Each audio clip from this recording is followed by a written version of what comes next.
আপনারা জানেন এই আমাদের যে কোটা বিরোধী আন্দোলন, বিশেষ করে বৈষম্য বিরোধী আন্দোলনের পরিপ্রেক্ষিতে যে নতুন বাংলাদেশ, এই বাংলাদেশের শিক্ষার্থীদের আন্দোলনের মুখে এবং শিক্ষার্থীদের দাবির পরিপ্রেক্ষিতে আমাদের মাননীয় ভাইস চ্যান্সেলর মহোদয় এবং প্রক্টর এবং প্রক্টোরিয়াল বডির সবাই পদত্যাগ করেছে আমাদের বিশ্ববিদ্যালয় থেকে।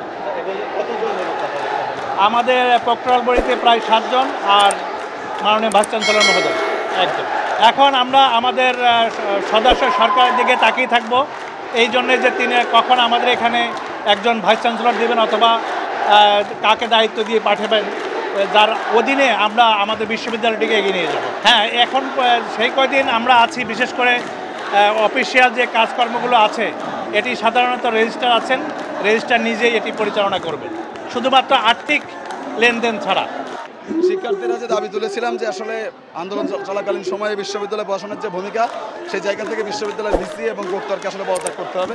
শিক্ষার্থীদের এই দাবির মুখে আমরা দেখেছি আমাদের প্রক্টর মহোদয় সকালে পদত্যাগ করেছিলেন এবং উপাচার্য মহোদয় এই মাত্রই পদত্যাগ করলেন। আমরা মনে করি যে শিক্ষার্থীদের যে দাবি, সেই দাবির পূর্ণ প্রতিফলন এই পদত্যাগ, 2টা পদত্যাগের মধ্য দিয়ে হলো। এবং আমরা এর সঙ্গে বলতে চাই, ভবিষ্যতে যে নিয়োগগুলো হবে শুধুমাত্র রাজনৈতিক পরিচয়ের কারণে, দলীয় পরিচয়ের কারণে যেন না হয়, এরপর থেকে যেন একাডেমিক যোগ্যতার ভিত্তিতে উপাচার্য নিয়োগ হয়, যার ফলে সরকার চেঞ্জ হইলে বা গভর্নমেন্ট পতন হওয়ার মধ্য দিয়েই যেন আসলে ভিসিদের পালাইতে না হয়, এমন একটা বিশ্ববিদ্যালয় আমরা গড়ে তুলতে চাই যে যেখানে উপাচার্যরা নিয়োগ পাবেন তার একাডেমিক যোগ্যতার ভিত্তিতে। এটা আমাদের দাবি এবং আমরা মনে করি যে শিক্ষার্থীদের যে আজকে তাদের দাবি আদায়ের মধ্য দিয়ে শিক্ষার্থীদের প্রতি যে গুরু দায়িত্ব অর্পিত হলো, শিক্ষার্থীরা এই দায়িত্ব 16 আনা পালন করবে।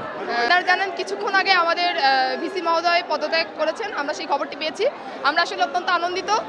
আমাদের যে বিগত যে আন্দোলনটা ছিল, এই আন্দোলনে আসলে প্রশাসনের ভূমিকা খুবই লজ্জাজনক একটা ভূমিকা ছিল।